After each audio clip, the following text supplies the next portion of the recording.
Hello guys, അപ്പോൾ എല്ലാവരും എന്ത് പറയുന്നു? ഉറക്കം എഴുന്നേറ്റപ്പോൾ ഉള്ള കോലമാണ് കേട്ടോ. ഒട്ടും പ്രിപ്പയർഡ് അല്ലാത്തൊരു ലേസി സൺഡേ വ്ളോഗാണ്.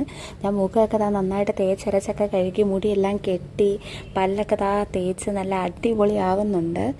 അതെല്ലാം ചെയ്തിട്ട് ഒരു മിസ്സിങ് തോന്നി. അങ്ങനെ കുറേ ലിപ്സ്റ്റിക്കൊക്കെ വാരി തേക്കുന്നുണ്ട്. ഇന്ന് എന്തായാലും ഹോസ്റ്റലിൽ അപ്പവും മുട്ടക്കറിയായിരുന്നു കേട്ടോ നമുക്ക് കഴിക്കാനായിട്ട്.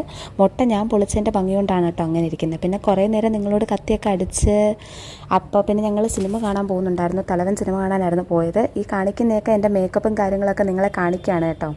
എൻ്റെ മാലയും എൻ്റെ ടോപ്പും പാൻറ്റും ഒക്കെ നിങ്ങളെ കാണിക്കുകയാണ്. ചുമ്മാ രസമല്ലേ. അങ്ങനെ എന്തായാലും നമ്മൾ എത്തിയപ്പോൾ ഇത്തിരി ലേറ്റായി പോയി. അങ്ങനെ അതുകൊണ്ട് നമുക്ക് എന്തായാലും എടുക്കാൻ പറ്റില്ല, ആ ഒരു ഫ്രണ്ട് ടൈറ്റിൽ എടുക്കാൻ പറ്റില്ല. പിന്നെ നമ്മളൊരു ചായക്കടയിലൊക്കെ പോയി എനിക്കൊരു പ്രസൻറ്റേഷൻ ഉണ്ടാക്കാനുള്ളതുകൊണ്ട് നമ്മൾ പെട്ടെന്ന് തിരിച്ച് വന്ന് പിന്നെ ഞങ്ങൾ ഫുഡ് കഴിക്കാൻ വേണ്ടിയിട്ട് ഗൈസ് കിച്ചണിൽ പോയി. അവിടെ അടിപൊളി ഫുഡൊക്കെ തട്ടി വലിച്ച് കയറ്റി guys. After A long time ആയിരുന്നു കേട്ടോ. പിന്നെ തിരിച്ച് ഞങ്ങൾ നല്ല പാട്ടൊക്കെ വെച്ച് ചില്ല് ചെയ്തിങ്ങ് പോന്നു.